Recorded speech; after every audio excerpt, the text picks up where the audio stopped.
Justin Bieber and Hailey Bieber were both at Kendall Jenner's birthday celebration, but the energy in the room told two very different stories. Justin is front and center, singing, laughing, surrounded, the camera naturally drawn to him. Hailey appears just outside that spotlight, stepping forward, stepping back, almost blending into the background as everyone's attention stays on Justin. No arguments, no drama, just a noticeable difference in presence. And that single detail is what has everyone replaying the clip. Not to judge, not to guess, but because moments like this say so much without a single word being spoken. Justin stands in the center like the room was built around him. Music going, people dancing, phones raised. That easy, confident glow he gets when he's completely in his element. Cameras don't even have to find him. They gravitate toward him.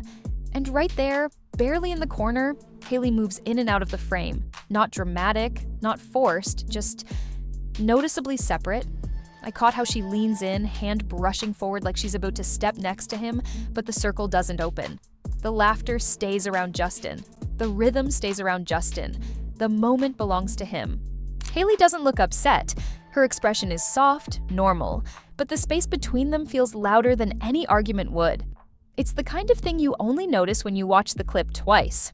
She smiles, tucks her hair, takes another tiny step forward, and the camera pans right past her again. Some fans describe the moment as the camera choosing its own center, pointing out that the attention in the room naturally leaned toward Justin without anyone forcing it.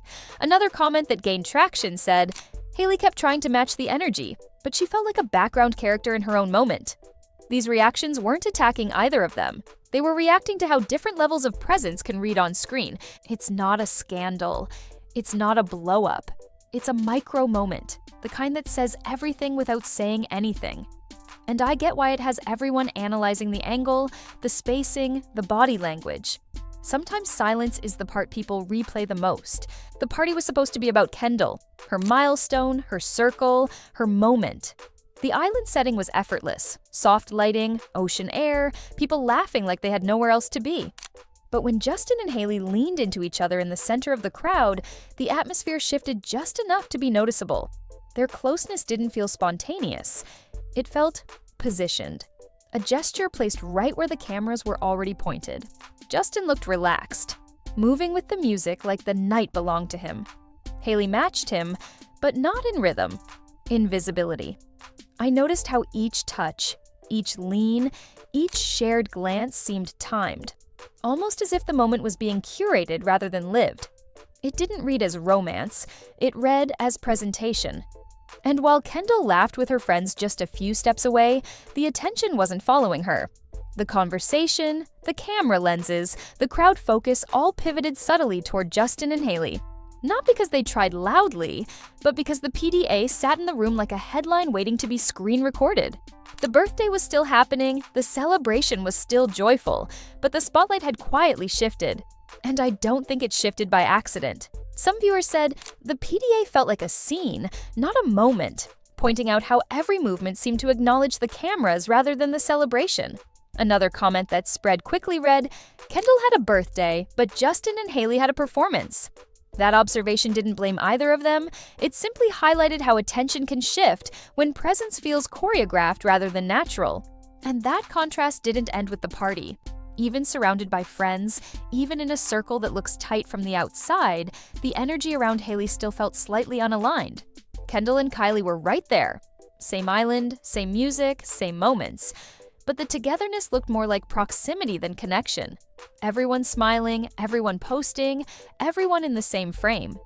Yet the atmosphere didn't feel shared. I kept noticing how each person seemed in their own separate space, even while standing shoulder to shoulder. Meanwhile, somewhere else entirely, Selena wasn't out, wasn't photographed, wasn't performing closeness for cameras. Her circle, Taylor, Gigi, didn't need to be seen to be felt. They aren't together every week. They don't need matching selfies or coordinated nights out. Their friendship shows up in the quiet ways. Support that doesn't need an audience, loyalty that doesn't need proof. Distance doesn't weaken their bond. It makes it look stronger, steadier, lived in. It's the difference between being with people and being held by people. Hailey had the crowd, the scenery, the moment, but Selena has the kind of friendships that don't disappear when the camera turns away. And I think that's where the contrast becomes impossible to ignore. Some viewers worded it simply, "Selena's friendships feel like home. Hailey's look like a room she's still trying to fit into." It wasn't said as shade, just as observation. Another comment that echoed across the timeline noted, "One group shows loyalty in private. The other performs closeness in public." The comparison wasn't about who's right or wrong. It was about how different a connection can look when it's built on being seen versus being understood. Kendall's birthday was designed to feel effortless, the kind of celebration where the setting does the talking. The island, the ocean, the long dinners under warm lights, everyone dressed in neutrals that looked like they belonged there, but beneath the beauty, there was a certain tension that didn't need to be spoken. Circles were forming, not in conflict, but in clarity. Who gravitated to whom, who stayed together, who drifted just slightly apart.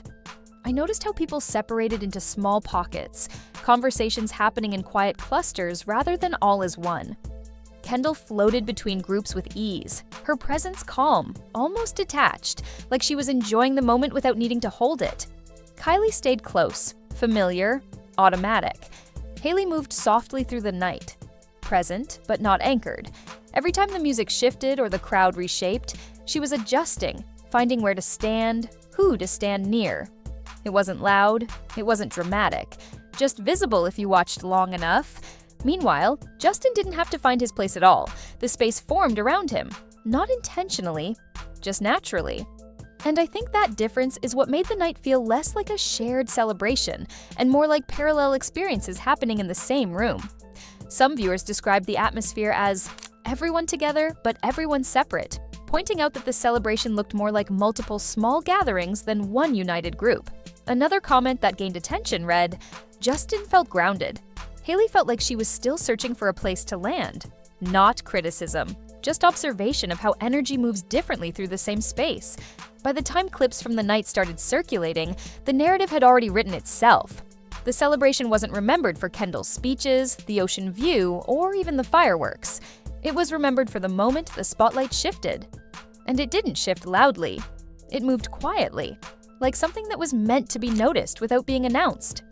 I kept seeing the same thing in each angle.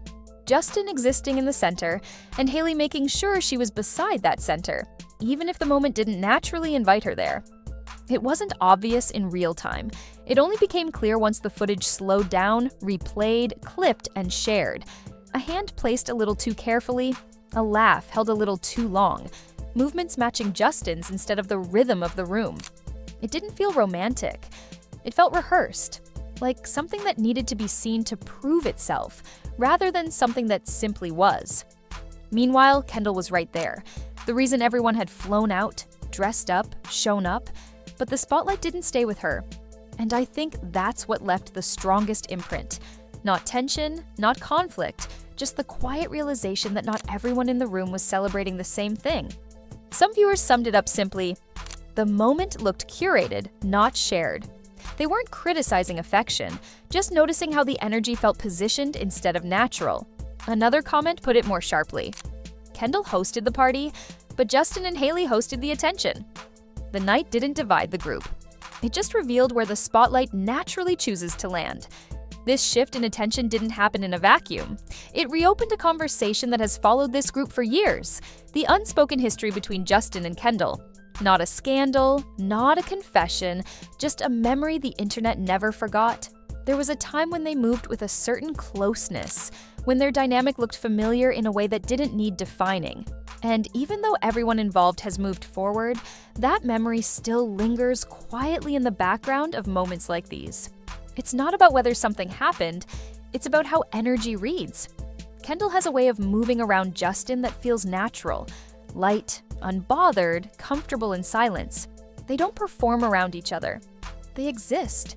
And in a room full of staged angles and curated presence, that effortless familiarity stands out. I noticed how they didn't need to look for the right moment to connect. The moment found them. Hailey's presence wasn't cold, it was attentive, careful, measured. Every movement seemed aware of where Justin stood, how he moved, who he faced. Meanwhile, Kendall moved without calculation, sliding through the night like she had nothing to prove, because she didn't. The contrast wasn't dramatic. It was subtle, and that made it louder. It felt like two different versions of closeness existing side by side. One lived, one monitored. Nobody said anything. Nobody needed to. The history didn't walk into the room, but the memory of it did. And I think that's why this chapter of the story doesn't fade. It just resurfaces every time the spotlight shifts. So here we are. One birthday, one clip, and a handful of quiet moments that said more than any statement ever could. Spotlight, presence, friendship, alignment. Each chapter revealing how different energies can share the same room and still feel worlds apart. I think what stood out most wasn't conflict, but contrast. The kind you can't unsee once you've seen it. Now the story isn't in the footage, it's in how you read the room. So tell me this. If you had been there, watching it unfold in real time, who would the spotlight have followed? And I mean honestly.